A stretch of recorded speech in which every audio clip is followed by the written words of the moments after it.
Hello aspirants, I welcome you all to daily newspaper analysis of Shankar IAS Academy. Today's date is 8th of February 2025. Displayed here are the list of articles that we are going to discuss today. In this first article, we'll be discussing about the status of tiger in our country and how it is protected. And in the second article, we'll be discussing about RBI, basics of it, and what are the key rate cuts that has been made by RBI recently. And in the third article, we'll be discussing about arrest and the basics of it. And in the fourth article, we'll be discussing about the surge in why there is a surge in death of a lot of sea turtles.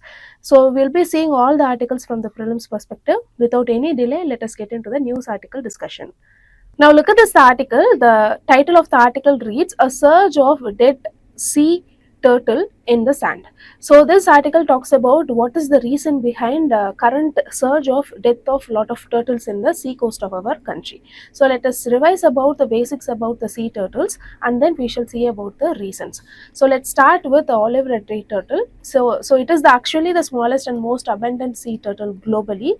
When we talk about the habitat of it, it belongs to warm waters of Pacific, Atlantic as well as Indian Ocean. So they have a migratory pattern, so which they will be covering all the three oceans in a specific period of time in a year. So when we talk about the key locations about where they migrate, in Tamil Nadu, they migrate to Chennai as well as the Chengalpattu beaches as well as in Odisha, the Gahirmada Marine Sanctuary. It is a very important sanctuary. I'll tell why in a minute. And it is actually the largest ruke, meaning it is the largest place where these turtles will be coming to. Now talking about the turtle, these olive red turtle are named because their body looks like in the color of olive colored, and they will be having a dome shaped carapace. Carapace is nothing but the shell on which they have been enclosed, and they are carnivorous, remember this, and they have a unique mass nesting behavior. So it is nothing but the aribada is nothing but a mass nesting behavior in which all the olive red turtles will be coming to a particular coast. There will be hundreds and thousands of olive red turtles. So the mothers, they will be coming to the shore. They will be burying that means they will be digging a very big hole. So in all these holes, they will be laying literally like hundreds of eggs, hundreds to 120s of eggs, and they will be actually burying all the eggs and they will be leaving the coast. So this incident where mass laying of egg happens, this is only is known as aribada, and this is very unique feature when it comes to olive red turtles. Here, one important thing that you have to remember is, if the temperature of the sand is 27 degrees Celsius, then the egg will produce a male, and if the temperature is like around 31 degrees Celsius or above, then the egg will be having a female. So here you can understand one thing: the sex of the particular egg or the hatchling is determined by the temperature of the surrounding. So we can tell that it is more linked to temperature. So remember this fact, very important, and this is how global warming is making an impact on these olive red turtles. Now moving on, we shall see about the protection status when it comes to this olive red turtle. When we talk about India, we have Wildlife Protection Act 1972, under which Schedule 1 they are protected, meaning if you are hurting it, you will be definitely imprisoned, and you cannot trade these kinds of species without the prior approval of our country. And we have IUCN Red List, they are vulnerable actually, and we have sites. It is also protected under Appendix 1, meaning the trading of this particular species is very restricted and very strict. Moving on, we shall see about the threats which has led to the decline of or the death of the turtles. The first important thing is the marine pollution. See, the plastic and the oil spills that is happening is actually spoiled their habitat and led to the decline of their population. Secondly, fishing practices. See, there is a particular thing called bottom trawling, in which all the fishes from the bottom of the sea floor will be scrapped out. So there is a thing called bycatch. Bycatch is you are not intended to catch those kinds of turtles, but they will be caught when the net has been put out into the sea for catching the fishes. So those kinds of bycatches actually kills a lot of turtles, even though many of the fishermen, they dispose or they leave the turtle again back into the sea. However, certain turtles, they get very distressed, and even they die during this bycatches. And there are incidences when they also die during this gill netting as well. Now, the third important thing is the climate change. As I said, see that sand temperature determines the sex. So, whenever there is an increased episode of heat waves or increased episode of a temperature, we can tell that all the turtles will be getting hurt. So imagine if the temperature is very high and the eggs laid, or every eggs laid, or giving hatchling of a female, what happens? The male population will be very low. So what happens? The egg production for the next generation will be affected. So this is a very big threat. And when we talk about the final thing, coastal development, so the coastal development has led to loss of habitat, and a lot of artificial lighting has actually made the turtles very sensitive to lay their eggs in the first place.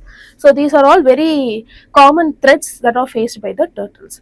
Now I have a prelims question for you to be discussed. Let me read out the question. Which of the following correctly describes the conservation status of olive ridley turtles? Three statements are given, and you have to find which of the statement given here is or not correct.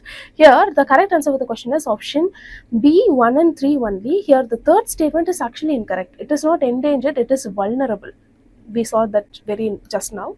So remember facts like these, it will be asked in your preliminary examination. In mains, you can write about the things I said when it comes to the environment question. So with these learned points, now let us move on to the next news article discussion. Now look at this article. Our Supreme Court has recently upheld that the person who has been arrested have the fundamental right to be informed about the grounds of arrest. So here we have to learn about what is meant by arrest and what are all the types of it from the prelims perspective. So let's start with what is meant by arrest. See, arrest is simply, we can tell that, restricting a person by law enforcement. So it can be for committing or preventing a person from committing a crime.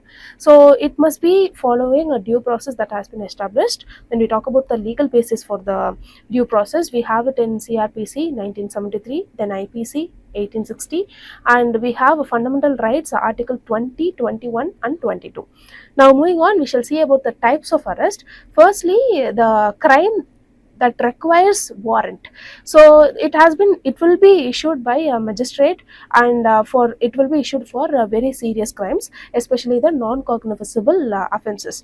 So the non-cognizable offences are nothing but the offences for which a warrant is compulsory required. For example, the rape, murder, so those kinds of heinous and harmful things. And secondly, the without warrant, the police can arrest a person without warrant, and it is based on police discretion. So any kind of a cognizable offense for which a person can be arrested without a warrant can be arrested by police on discretion, but they should be informed about the ground of arrest. So the police, they cannot arbitrarily go and arrest anyone. So they have to inform why they are arresting them. So these are the first two types. Thirdly, preventive arrest. This happens before committing a particular crime. So if a police is coming to know about a particular crime that is going to happen in a particular time, they can prevent that crime by arresting that person. When it comes to this kinds of arrest, it cannot exceed 24 hours without approval. Remember this. Now the fourth important type of arrest is citizen's arrest. This kind of arrest happens when a particular person is doing a non-cognizable offense. So if a person is doing a very big heinous crime and someone is seeing that person is doing, so that person can hold this offender, and he can just give it to the police. So those like hand over the person to the police. So those kinds of arrest done by citizen is known as citizen's arrest. Moving on, we shall see about the constitutional protection that has been provided by our constitution against arbitrary arrest. See, the first thing is Article 20. So this article provides protection in respect of conviction or for offences. So the first clause talks about ex post facto law.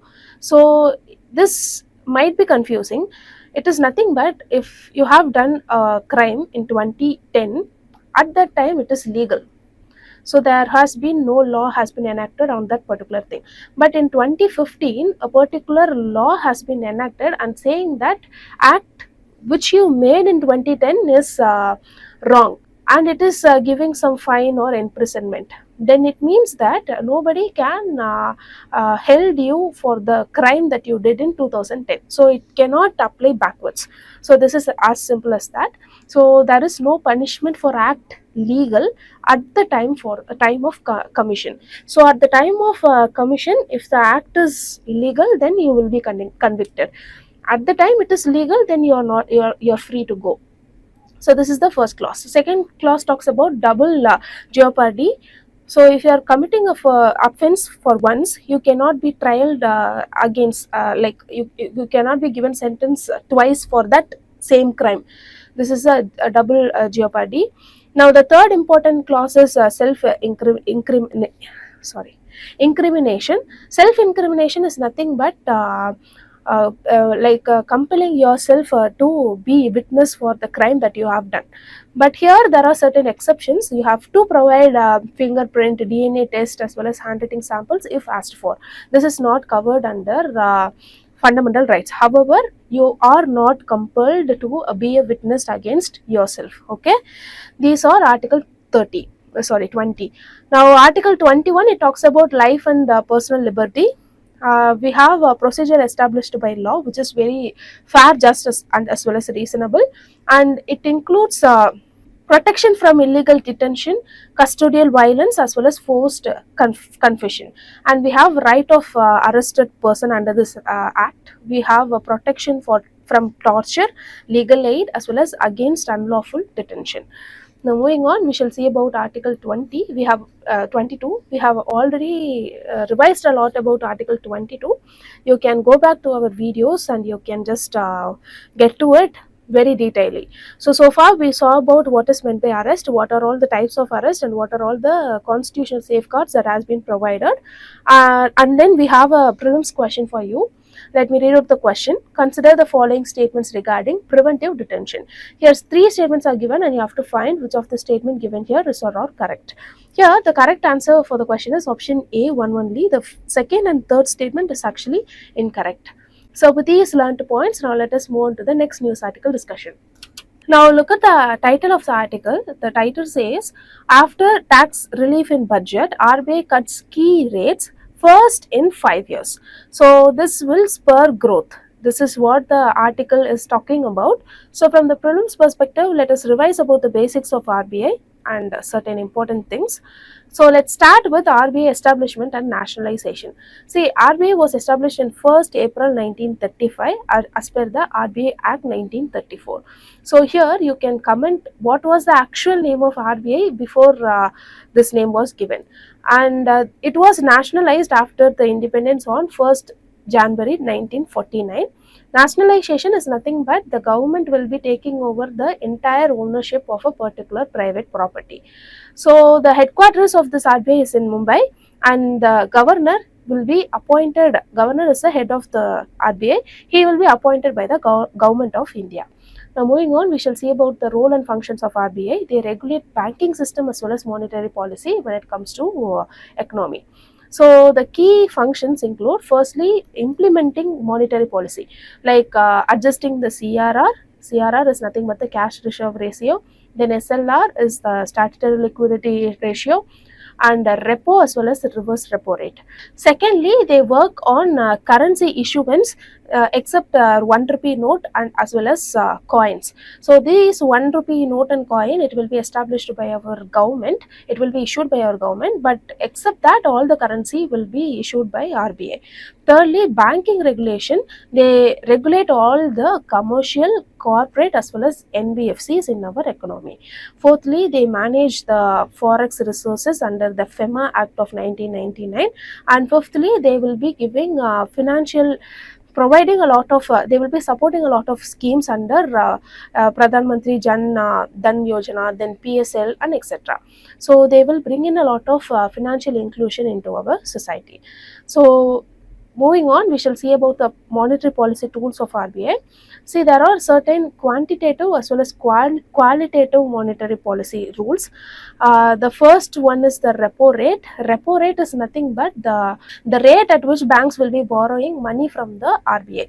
So when we call about reverse repo rate, the reverse will be happening. RBI will borrow money from the respective banks. So the rate at which RBI will be borrowing money from the commercial banks, then it is called as reverse repo rate. Everything will be short term loans. Remember that it is actually not a loan, like borrowing. And the cash reserve ratio is nothing but the percentage of banks cash that has been kept with the RBI. So that is what CRR is meant by. SLR is the percentage of amount of the bank that has been withheld with the bank itself. It should not be brought in into the liquidity. And the marginal standing facility is nothing but cash borrowing money from RBI for sudden liquidity needs. For any kind of emergency fund that is required for a bank, they will be using this MSF, for which the rate will be very higher than the repo rate. Now, talking about the qualitative tools, we have moral suasion. It is nothing but certain rules and regulations that has been imposed by RBI to be followed by the banks.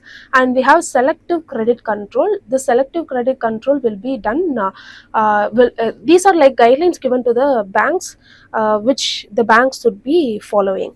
Now, moving on, we shall see about how monetary policy will be used by RBI.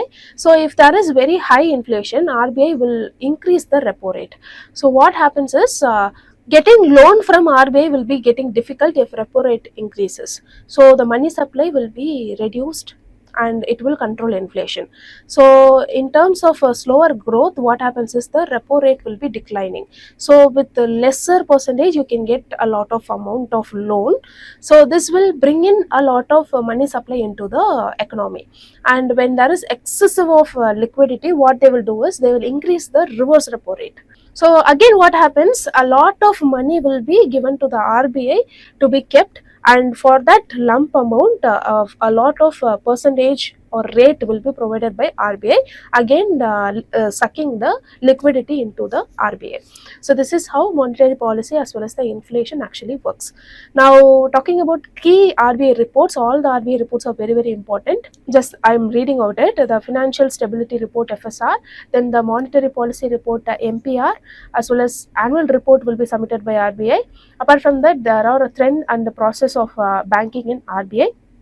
This is also released by RBI as a report. Here I have mentioned certain RBI initiatives. Each initiative is very important. Just know about the basics about it. We have covered a lot about this separately in our videos. You can even see our compilations to get a better idea. Now I have a prelims question for you. Which of the following tools are used by RBI for monetary policy control? Here three tools has been given. The correct answer for the question is option B, 1 and 2 only. Fiscal deficit is another thing that you have to see in detail. So with these learned points, now let us move on to the next news article discussion. Now look at this image. It shows a deer having water in Mudumalai Tiger Reserve. Mudumalai Tiger Reserve is a very important tiger reserve that you have to study from the preliminary perspective. That is why we have chosen this article. So let's start with the basics of tiger. So tiger, it is actually protected under Schedule 1 of 1972 WPA. So which means we have highest protection when it comes to tiger.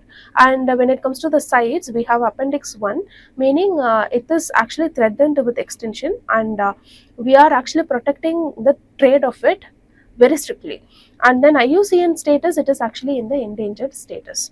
Now moving on, we have certain tiger conservation plan. Firstly, the Project Tiger Reserve. This has been brought in way back when the tiger population was very highly declined. So this particular thing, they protect the habitat of the population. Now the second important thing is the maintaining corridor. So if there is habitats and the habitats are connected by the corridors, these corridors will be protected under certain guidelines, and this will provide safe mobility of the species. And we have eco-friendly land use, like we have minimized habitat impact by bringing a lot of restrictions. We have made rules for even agriculture industries and a lot. And we have forest management, for which the conservation is almost utmost important and focused.